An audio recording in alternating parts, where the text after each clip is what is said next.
गंपूची शाळा. एका गावात गंपू नावाचा एक छोटा मुलगा राहायचा. तो खूप चपळ, चलाक आणि हसतमुख होता, पण त्याला शाळेत जाण्याची अजिबात आवड नव्हती. रोज सकाळी शाळेत जाण्याची वेळ आली की तो बहाणे शोधायचा आणि कधी ताप आल्याचं सांगायचा, तर कधी पोट दुखतंय असं. गंपूच्या आईवडिलांना त्याच्या या वागणुकीचं खूपच आश्चर्य वाटायचं. ते त्याला शाळेत का जायचं नाही असं विचारायचे, पण गंपू काहीच उत्तर देत नसे. एक दिवस गंपूच्या आईने ठरवलं की आपण गंपूला शाळेत जावं का वाटतंय हे शोधूया. गंपूची आई एके दिवशी शाळेत गेली आणि तिने गंपूच्या शिक्षकांशी बोललं. तिने विचारलं, गंपू शाळेत का येऊ इच्छित नाही? शिक्षकांनी सांगितलं की गंपूला शाळेतील काही गोष्टी आवडत नाहीत. काही वेळा इतर मुलं त्याला चिडवतात आणि तो त्यावर नाराज होतो. गंपूच्या आईने त्याला घरी नेल्यानंतर त्याच्याशी प्रेमाने बोललं. तिने त्याला विचारलं, गंपू, तुला शाळेत काय आवडत नाही? गंपूने शेवटी सगळं सांगितलं.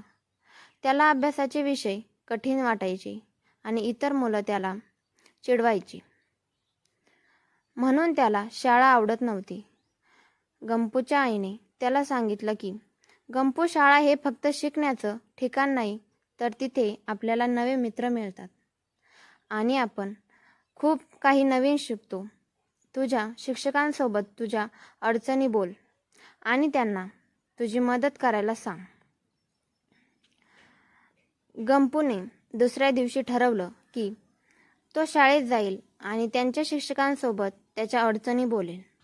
शिक्षकांनी गंपूला समजून घेतलं आणि त्याला कधी अधिक सोप्या पद्धतीने शिकवण्यास सुरुवात केली. काही दिवसांनी गंपूला अभ्यासाची गोडी लागली आणि त्याला शाळेत जाणं आवडू लागलं. त्याने नवीन मित्र बनवले आणि सर्वांशी चांगले संबंध ठेवले. गंपूच्या आईवडिलांना आनंद झाला की गंपूला शाळेत जायची इच्छा निर्माण झाली. त्यांनी त्याचे कौतुक केले आणि त्याला प्रोत्साहन दिलं.